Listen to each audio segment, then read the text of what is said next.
All right, so, we all love a good love story, right? Who doesn't? Yeah, exactly. But have you ever wondered, like really wondered, if it's possible to fall in love, like really fall in love, more than once? It's a question for the ages, really. It is. And today we're doing a deep dive into whether those butterflies and fireworks can actually happen again, again, and maybe even again. And what's fascinating is this isn't just about, feelings and romance. We're going to look at this from all angles. Psychology, relationship experts, even a little bit of neuroscience. We're talking brain chemicals, people. The hard science of love. Okay. Okay, so before we get all tangled up in brain chemistry, let's start simple. When we say love, what do we actually mean? Right. Because isn't it kind of crazy how we use that one word, love, for so many different relationships? Totally. Like, I love my partner, I love my dog, I love a good slice of pizza. Haha, exactly.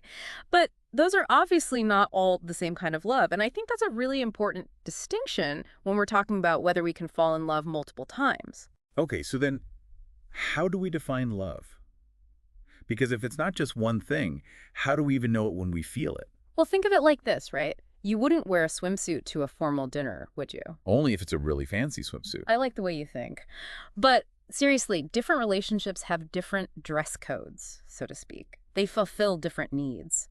Romantic love, for instance, often brings that initial intensity, that rush of excitement and passion. The honeymoon phase, all that jazz. Exactly. But then you have the love between, say, close friends. That's built on trust, shared experiences, a sense of deep understanding and acceptance. Right, like that feeling of, I can tell you anything. Exactly. And those needs, they can change over time, just like we change over time.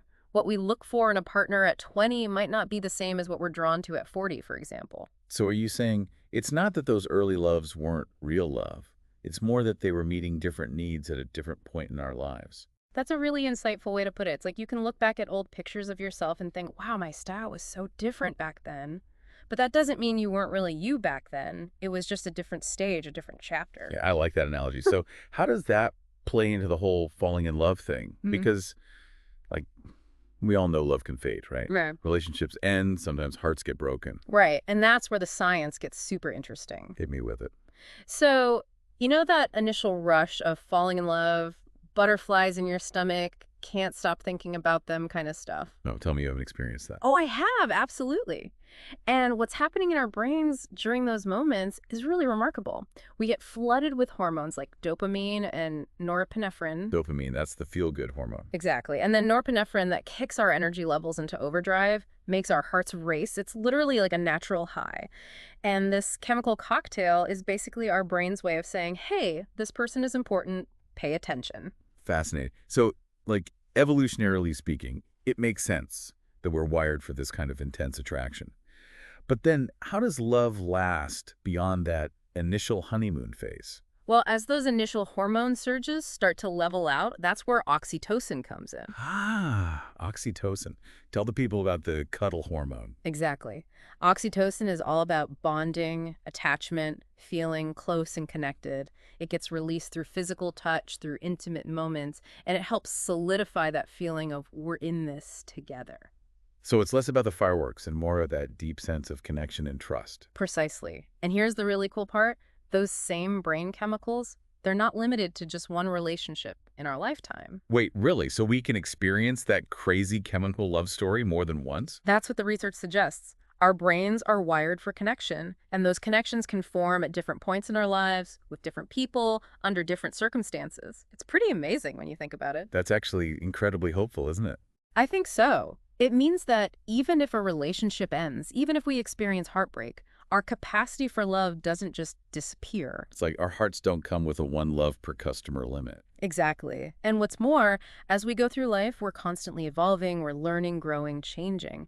And those changes can actually make us more open to different kinds of love, different forms of connection. So it's not necessarily about replacing those past loves, but more about recognizing that we have this incredible capacity for connection that can actually deepen and expand throughout our lives. Beautifully said. And this kind of throws a wrench in the whole soulmate debate, doesn't it? Right. if we're wired to connect with different people at different times in our lives, does that mean there's not just one person out there for each of us? It really makes you think, right? Some of the experts we looked at suggested maybe shifting our perspective away from the idea of soulmates and more towards the idea of companions. Yeah, people who come into our lives at different times, who resonate with us on a deep level at that time, and who help us learn and grow in specific ways. So it's not that those relationships were any less real or meaningful. They just served a different purpose in the grand scheme of our lives. Exactly. And what we might need and want from a partner at 20 might be totally different from what we're looking for at 40, and that's okay. It's a natural part of growth and evolution, both individually and within our relationships.